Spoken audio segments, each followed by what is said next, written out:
नमस्कार दोस्तों, स्वागत है आप सभी का द्रोणोदय विजन यूट्यूब चैनल पर। मेरा नाम है प्रेमपाल सिंह और फिर से मैं आज हाजिर हूँ आपके लिए 8 बजे ठीक। और जीएसजीके का प्रैक्टिस सेट लेकर हम डिस्कस कर रहे हैं बहुत ही बेहतरीन और शानदार प्रश्न। हमें उम्मीद है कि आपकी तैयारी बहुत अच्छे से चल रही होगी। ठीक है, तो बिना कोई देरी किए आज के सेशन की हम शुरुआत करते हैं। चलिए, प्रश्न आपके सामने है, देख लेते हैं प्रश्न कौन सा है। प्रश्न है आपके सामने, भूमध्य रेखा से ध्रुवों तक के सभी समानांतर वृत्त क्या कहलाते हैं? भूमध्य रेखा से ध्रुवों तक के सभी समानांतर वृत्त क्या कहलाते हैं? बता दीजिए आप। भूमध्य रेखा के समानांतर, देशांतर के समानांतर, अक्षांश के समानांतर या उपरोक्त में से कोई नहीं। 21वां प्रश्न है ये। अब यहां देखिए, एक चीज दिखाता हूं आपको। जैसे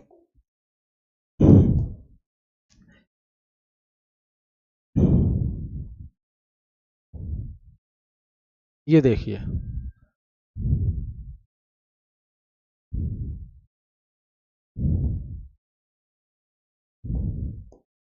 ये है आपका। ठीक है, यहां मैं बता देता हूं। ये आपका अर्थ है, मान लो। तो अर्थ से जो ये मिडिल पॉइंट है दैट इज 0 डिग्री। ये 0 डिग्री हो गया और इसे हमने नाम क्या दे दिया? इसे नाम दे दिया हमने भूमध्य रेखा। भूमध्य रेखा नाम दे दिया इसको। ठीक है, अब ये क्या कहलाते क्या है? यहां पे हो गया आपका ये नॉर्थ पोल, ये कहलाएगा नॉर्थ पोल यानी कि उत्तरी ध्रुव, और ये कहलाएगा साउथ पोल। साउथ पोल यानी कि दक्षिणी ध्रुव। तो ये 90 डिग्री और ये 90 डिग्री। अब यहां क्या है, जैसे ये जो बीच वाली लाइन है जो पूरी अर्थ को दो इक्वल पार्ट्स में डिवाइड कर रही है, नॉर्दर्न हेमिस्फीयर, इसको बोलेंगे नॉर्दर्न हेमिस्फीयर, नॉर्दर्न हेमिस्फीयर यानी कि उत्तरी गोलार्ध, और इसको बोलेंगे साउदर्न हेमिस्फीयर यानी कि दक्षिणी गोलार्ध। दक्षिणी गोलार्ध, साउदर्न हेमिस्फीयर। ठीक है, दक्षिणी गोलार्ध। तो जो ये बीच वाली लाइन है जिसे 0 डिग्री लाइन हम कहते हैं, इसका नाम है भूमध्य रेखा। ये पृथ्वी को दो इक्वल पार्ट्स में डिवाइड कर देती है। अब इसी के साथ ऊपर नॉर्थ की तरफ हम जाएंगे या साउथ की तरफ जाएंगे तो एक एक डिग्री पर अक्षांश की रेखाएं होती हैं। तो यहां पे हम देखेंगे जैसे कुछ खास रेखाएं होती हैं 23.5 डिग्री, और फिर होती है 66.5 डिग्री। वैसे ही नीचे 23.5 डिग्री और उससे नीचे 66.5 डिग्री, है ना। तो 23.5 डिग्री नॉर्थ में चला जाएगा ये पूरा, और ये 23.5 डिग्री साउथ में चला जाएगा। तो आपसे सवाल पूछा गया है कि भूमध्य रेखा के ध्रुवों तक के सभी समानांतर वृत्त। अब ये वृत्त ही है क्योंकि ये जो इक्वेटर वाली लाइन देख रहे हैं आप, ये फ्रंट पे देख रहे हैं, इसके पीछे भी तो ये है, घूमकर आई है। तो हर लैटिट्यूड से अगर अर्थ को काट दो ऐसे तो सर्किल बनेंगे, बहुत सारे बनेंगे ना। तो वो ये पूछ रहा है प्रश्न के भूमध्य रेखा ये है, इसी के इक्वल में जो ये लाइन जा रही हैं इन्हें क्या कहलाएंगे? ये कहलाएंगे अक्षांश के समानांतर यानी कि पैरेलल्स ऑफ लैटिट्यूड। अक्षांश के समानांतर, क्योंकि आप इसमें कोई भी दो लाइन ले लो, वो दोनों लाइन पैरेलल ही आगे बढ़ेंगी, समानांतर एक दूसरे को क्रॉस कभी नहीं करेंगे। ठीक है, तो भूमध्य रेखा के साथ जो लाइनें होती हैं वो सब लैटिट्यूडनल लाइंस हैं और वो पैरेलल्स ऑफ लैटिट्यूड कहलाते हैं, यानी कि समानांतर वृत्त कहलाते हैं। ठीक है, याद रहेंगे, बिल्कुल याद रखना है आपको। तो ये लैटिट्यूड लाइंस हैं, ये जो वेस्ट से ईस्ट की तरफ या ईस्ट से वेस्ट की तरफ जो लाइन ड्रॉ की गई है, ये आपकी क्या है? ये लैटिट्यूड लाइंस हैं, लैटिट्यूड लाइंस हैं ये। ठीक है, क्लियर। और ये एक दूसरे को कभी नहीं काटेंगी, एक दूसरे को कभी नहीं काटेंगी। तो ऐसे याद रखना, जो लेटी हुई लाइंस हैं, जो लेटी हुई लाइंस हैं वो लैटिट्यूड, और जो खड़ी हुई लाइन होती हैं जैसे कि ये 0 डिग्री, फिर इसके साथ ये, फिर ये, फिर ये, फिर ये, फिर ये, तो ये जो लाइंस हैं ये लॉन्गिट्यूड कहलाती हैं। ये लाइंस क्या कहलाती हैं? लॉन्गिट्यूड, यानी कि देशांतर। ये देशांतर रेखाएं होती हैं, और जो ये लेटी हुई लाइंस हैं ये जो है लैटिट्यूडनल लाइंस यानी कि अक्षांश रेखाएं कहलाती हैं। ठीक है, यहां 0 डिग्री को हम प्राइम मेरिडियन बोलते हैं, और ये ग्रीनविच जगह है लंदन में, वहां से गुजारा गया है इसको। और ये सब इमेजिनरी लाइन है, काल्पनिक रेखाएं हैं, रियल नहीं है ये। ठीक है, चलो अगला प्रश्न है, what is meant by latitude. लो ये तो बता ही दिया मैंने, लैटिट्यूड क्या है, अक्षांश क्या है, बताओ अक्षांश क्या है। तो अक्षांश क्या है? Angular distance. अक्षांश क्या है? एंगुलर डिस्टेंस नॉर्थ और साउथ ऑफ द इक्वेटर। यहां देखो फिर से मैं पीछे वापस चलता हूं, ये है लैटिट्यूड्स। अब देखो यहां अगर ये जो सेंटर पॉइंट है, ये सेंटर पॉइंट जहां से प्राइम मेरिडियन गुजरता है, तो ये जो लैटिट्यूड वाली लाइंस हैं ये क्या है? एंगुलर डिस्टेंस है। जैसे कि इस लाइन का कोणीय दूरी निकालें तो ये आ जाएगी, इस लाइन की कोणीय दूरी निकालें तो ये आ जाएगी, इस लाइन की कोणीय दूरी निकालें तो ये आ जाएगी। तो एंगुलर डिस्टेंस है, यानी कि कोणीय दूरी, ऐसे भी डिफाइन करेंगे इसको। ठीक है, तो ये एंगुलर डिस्टेंस है। लैटिट्यूड क्या है? एंगुलर डिस्टेंस नॉर्थ और south of the equator. Equator के नॉर्थ में या साउथ में ये एंगुलर डिस्टेंस है, मतलब ये कोण बनाती है, ये ऐसी दूरी है जो कोण बनाती है। यहां देखो आप, अच्छा एक सेपरेट ले लेता हूं मैं, कोई बात नहीं, सेपरेट ले लेता हूं, बस समझ में आना चाहिए आप। ये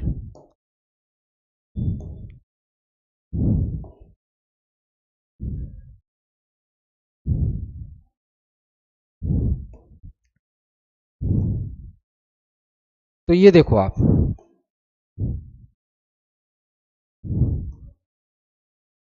ये लैटिट्यूड्स है। अब हमने और भी लाइन ड्रॉ की, ये सेंटर पॉइंट है, मान लो यहां पे प्राइम मेरिडियन गुजरता है। तो अगर एक और लैटिट्यूड वाली लाइंस हमने ड्रॉ की ऐसे, और फिर मान लो एक नीचे भी ड्रॉ कर दी, तो ये हो गया नॉर्थ की तरफ, ये हो गया साउथ की तरफ।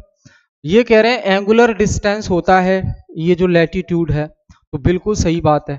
ये जो लाइन है, मान लो ये वाली लाइन, इसका देखो कोण बना दो ऐसे, ये तो यहाँ पे ये जो कोण बन गया, एक और लाइन खींच दो तो उसका भी कोण बना दो, इस पे मिला दो तो ये भी कोण बन गया। वैसे ही नीचे मिला सकते हैं, नीचे, ठीक है, ये भी कोण बन जाएगा। तो ये एंगुलर डिस्टेंस हो गई। क्लियर है? अगला प्रश्न है, prime meridian passes through which country. जो प्राइम मेरिडियन है, जैसे कि यहां ये वाला हिस्सा, ये जो लाइन है 0 डिग्री लाइन, इसे हम प्राइम मेरिडियन लाइन बोलते हैं। प्राइम मेरिडियन, ये लाइन क्या है? प्राइम मेरिडियन लाइन है। ठीक है, यहां जो प्राइम मेरिडियन लाइन है वो कहां से गुजरी है? तो मैंने बताया आपको, ग्रीनविच इंग्लैंड से गुजरी है। तो आंसर हो जाएगा इसका इंग्लैंड। कहां से गुजरी है? इंग्लैंड। कारण, क्योंकि ये इमेजिनरी लाइन है और इसे तो कहीं से भी गुजार सकते थे, पर इंग्लैंड को उस समय की ज्यादा जरूरत थी। क्यों? आप जानते हैं इंग्लैंड में औद्योगिक क्रांति सबसे पहले आई। इंग्लैंड में औद्योगिक क्रांति, इंग्लैंड में औद्योगिक क्रांति सबसे पहले आई, तो उसे समय की ज्यादा जरूरत थी। तो इंग्लैंड, रॉयल ऑब्जर्वेटरी इंग्लैंड में एक ग्रीनविच जगह है, वहां से इस लाइन को गुजारा गया है। ठीक है, तो इंग्लैंड से होकर ये लाइन गुजरी है। अब एलबीएस एक वित्तीय समावेशन के लिए भारत सरकार द्वारा उठाए गए आर्थिक उपायों में से एक है। इस परिप्रेक्ष्य में एलबीएस क्या है? तो एलबीएस का फुल फॉर्म होता है leading banking scheme. Leading banking scheme. ठीक है, एलबीएस का फुल फॉर्म है लीडिंग बैंकिंग स्कीम। ये एलबीएस का फुल फॉर्म है। अब इसका उद्देश्य, आर्थिक उपायों के लिए इसका उपाय किया गया था, 24वें प्रश्न का है। ठीक है, तो इसे क्या है, ये जो LBS स्कीम है इसे भारतीय रिजर्व बैंक के द्वारा 1969 में इसको स्टार्ट किया गया था। तो ये जो LBS स्कीम है इसको रिजर्व बैंक ऑफ इंडिया के द्वारा 1969 में शुरू किया गया था। 1969 में शुरू किया गया था और इसका उद्देश्य ये था आर्थिक सहायता मिले लोगों को, और डिस्ट्रिक्ट जो है एक एक जिला एलोकेट कर देते हैं तो उसके लिए ये काम करेंगे, लीडिंग बैंकिंग स्कीम, और जो पैसा है मदद है आर्थिक रूप से वो ये कर पाएंगे लोगों की। ठीक है, तो 1969 में RBI के द्वारा शुरू किया गया था। आपके लिए सवाल ये है, भारत में, आपके लिए सवाल है ये, भारत में पहली बार बैंकों का राष्ट्रीयकरण कब हुआ? बैंकों का राष्ट्रीयकरण कब हुआ? जवाब दीजिए जरूर कमेंट बॉक्स में। भारत में पहली बार बैंकों का राष्ट्रीयकरण कब हुआ? ये भी हिंट दे देता हूं मैं। पहली बार टोटल 14 बैंकों का नेशनलाइजेशन किया गया था, 14 बैंकों का राष्ट्रीयकरण किया गया था। किस ईयर में किया गया वो आपको बताना है, और अगर ये बता देंगे कि उस समय प्रधानमंत्री कौन थे तो ये बहुत अच्छी बात होगी। ठीक है, समझ रहे हैं? ठीक है, तो अगला प्रश्न है, speaker of the Lok Sabha can be removed. जो लोकसभा के अध्यक्ष हैं उनको पद से हटाया जा सकता है कैसे? लोकसभा के अध्यक्ष को पद से हटाया जा सकता है कैसे?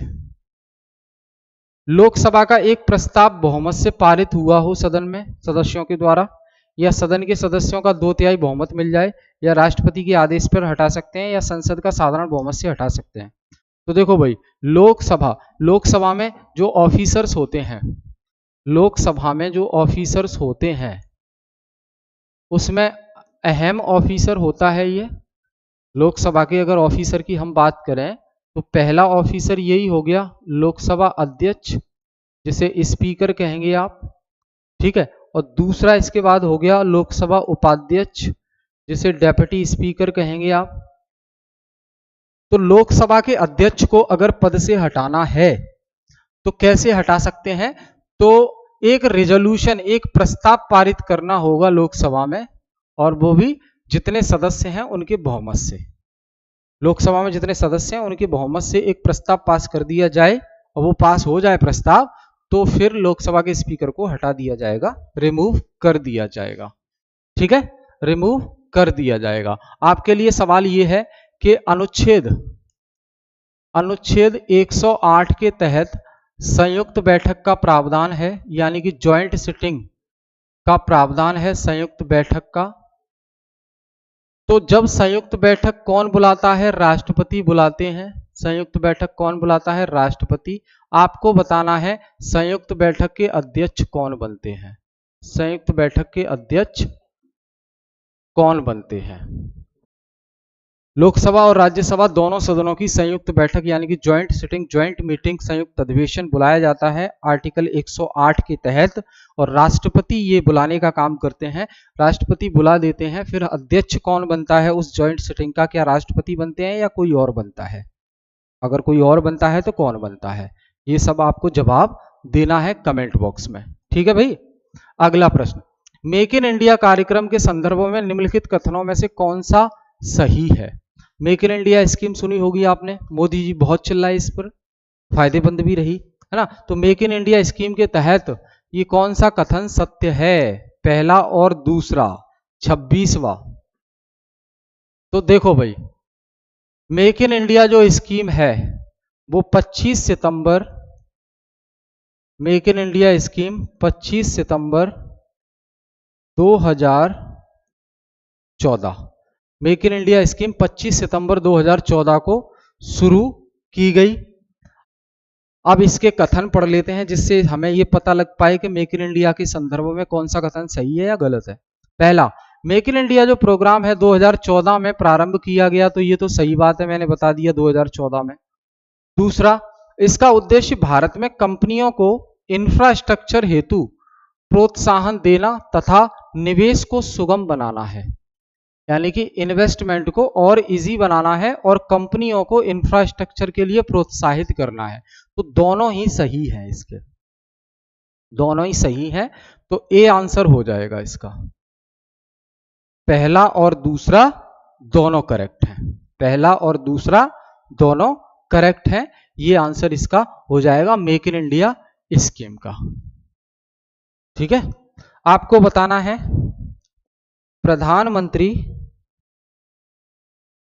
प्रधानमंत्री मुद्रा योजना, प्रधानमंत्री मुद्रा योजना का उद्देश्य क्या है? कमेंट बॉक्स में कमेंट करके जरूर बताना है आपको। प्रधानमंत्री मुद्रा योजना का उद्देश्य क्या है? क्यों प्रधानमंत्री मुद्रा योजना जारी की गई, स्टार्ट की गई? अगला प्रश्न, इंडियन नेशनल कांग्रेस के पहले अध्यक्ष प्रेसिडेंट कौन थे? भारतीय राष्ट्रीय कांग्रेस के प्रथम अध्यक्ष कौन थे? Dadabhai Naoroji, Surendranath Banerjee, Womesh Chandra Banerjee, A O. Hume. First president of Indian National Congress, Bharatiya Rashtriya Congress के प्रथम अध्यक्ष कौन थे? 27वां भाई,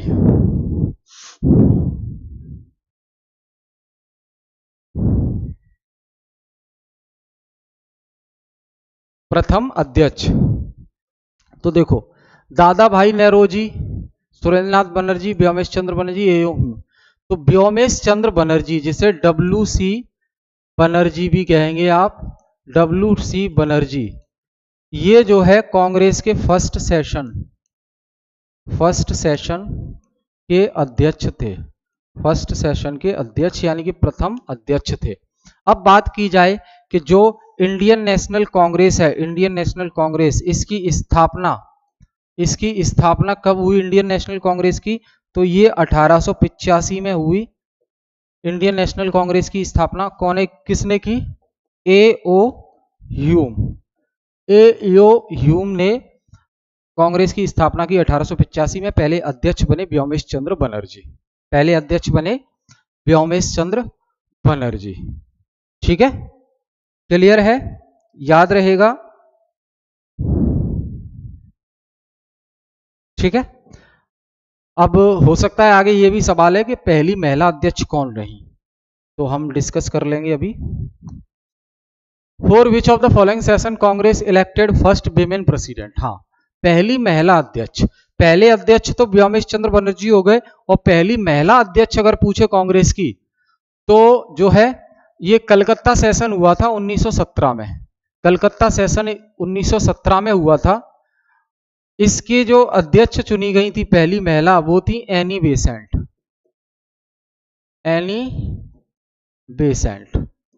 ये प्रथम महिला अध्यक्ष थी कांग्रेस की प्रथम महिला अध्यक्ष कौन थी? Annie Besant. और कांग्रेस का जो कलकत्ता सेशन हुआ था 1917 में, 29 दिसंबर 1917 को हुआ था। ये कब हुआ था? 29 दिसंबर 1917 को ये जो सेशन हुआ था, इसमें एनी बेसेंट जो है अध्यक्ष चुनी गई, और इस प्रकार ये एनी बेसेंट कांग्रेस की प्रथम महिला अध्यक्ष हो गई। ठीक है, जो शिक्षा का अधिकार है, right to education to all children between the age group of 6 to 14 years is, जो शिक्षा का अधिकार है जिसमें 6 से 14 साल तक के बच्चों के लिए अनिवार्य शिक्षा है, वो किस में आता है? Directive principle of state policy, fundamental right, या स्टैट्यूटरी राइट है, या नन ऑफ द एबव? 29वां प्रश्न। तो देखो भाई, राइट टू एजुकेशन यानी कि शिक्षा का अधिकार, अब अधिकार लगा हुआ है उसमें, तो अधिकार में ही आएगा, यानी कि मौलिक अधिकार में आएगा, मौलिक अधिकार में आएगा शिक्षा का अधिकार। ठीक है, तो शिक्षा का अधिकार क्या है? एक मौलिक अधिकार है। इसी में मौलिक अधिकार में ये शिक्षा के अधिकार की बात की गई है, और ये अनुच्छेद आर्टिकल 21A में आता है, और इसके लिए जो है ये 2002 में जोड़ा गया, 2002 में। ठीक, तो 21A अनुच्छेद में शिक्षा का अधिकार है, जिसमें कहा गया है कि सरकारों को जिनकी उम्र 6 से 14 साल तक के बीच की है बच्चों की, उन्हें मुफ्त शिक्षा प्रदान की जाए, मुफ्त शिक्षा प्रदान की जाए, मुफ्त शिक्षा प्रदान की जाए। तो आंसर हो जाएगा इसका फंडामेंटल राइट्स। क्या आंसर होगा? फंडामेंटल राइट जो है इसका आंसर हो जाएगा। फंडामेंटल राइट्स के बारे में पता ही है, ये जस्टिसिएबल होते हैं। फंडामेंटल राइट्स जस्टिसिएबल हैं, यानी कि इनका उल्लंघन अगर कोई करता है तो सुप्रीम कोर्ट और हाई कोर्ट इसकी सुरक्षा के लिए हैं। सुप्रीम कोर्ट इसकी सुरक्षा आर्टिकल 32 के तहत रिट जारी करके करता है। हाई कोर्ट इसकी सुरक्षा, फंडामेंटल राइट की सुरक्षा आर्टिकल 226 के तहत रिट जारी करके करता है। अब फंडामेंटल राइट का जो कॉन्सेप्ट है, फंडामेंटल राइट का जो कॉन्सेप्ट है वो हमने अमेरिका से लिया है, हमने अमेरिका से लिया है। इससे संबंधित जो अनुच्छेद हैं, फंडामेंटल राइट से संबंधित जो अनुच्छेद हैं वो 12 से लेकर 35 तक हैं। और फंडामेंटल राइट भारतीय संविधान के भाग 3 में आता है, भाग 3 में आता है, याद रखेंगे। चलो बढ़िया, आगे बात करेंगे। Panchayati Raj system in India is laid down under, जो पंचायती राज व्यवस्था है, पंचायती राज प्रणाली, इसका जिक्र किसमें है? पंचायती राज प्रणाली का जिक्र किसमें है? बताओ भाई। तो पंचायती राज प्रणाली का जिक्र सबसे पहले है directive principle of state policy, यानी कि राज्यों के नीति निर्देशक तत्व। और अनुच्छेद 40, अनुच्छेद 40 में कहा गया है, जो कि डीपीएसपी है, अनुच्छेद 40 में कहा गया है कि ग्राम पंचायत का गठन होना चाहिए, है ना। तो ये है पंचायती राज से संबंधित आर्टिकल, जो कि डीपीएसपी का है। तो डीपीएसपी में पंचायती राज प्रणाली की बात पहले की गई, आंसर सी हो जाएगा। और हम यहां अगर बात करें डीपीएसपी की, अगर हम डीपीएसपी की बात करें तो डीपीएसपी भारतीय संविधान के भाग 4 में आता है, भाग 4 में आता है। अनुच्छेद इससे संबंधित हैं 36 से लेकर 51 तक। और हमने डीपीएसपी का जो कॉन्सेप्ट है वो कहां से लिया है? अवधारणा, हमने अवधारणा कहां से ली है डीपीएसपी की? तो आयरलैंड से, आयरलैंड से ली है। आयरलैंड में कहां से आई? स्पेन से आई। ठीक है, तो ये याद रखना है आपको डीपीएसपी से संबंधित। अब डीपीएसपी जस्टिसिएबल नहीं है, यानी कि डीपीएसपी का अगर कोई सरकार उल्लंघन करती है तो हम इसकी शिकायत नहीं कर सकते, हम इसकी शिकायत नहीं कर सकते। तो ये याद रखना है डीपीएसपी। आई होप क्लियर है, समझ आ गया। चलो, तो ये हमने क्वेश्चन डिस्कस किए आज के। आई होप चीजें समझ में आई होंगी अच्छे से, आपको रिवीजन करते रहिए। किसी भी टॉपिक में अगर आपको डाउट है और आप चाहते हैं कि वो मैं समझा दूं आपको क्लास में, तो कमेंट बॉक्स में हमें कमेंट करके जरूर बताएं। आप कोई भी जीएस का टॉपिक हो, हम कोशिश करेंगे कि क्विकली उसे प्रैक्टिस क्लास में ही डिस्कस कर दिया जाए, जिससे आपका कॉन्सेप्ट क्लियर हो जाए। ठीक, तो बहुत बहुत धन्यवाद आप सभी का।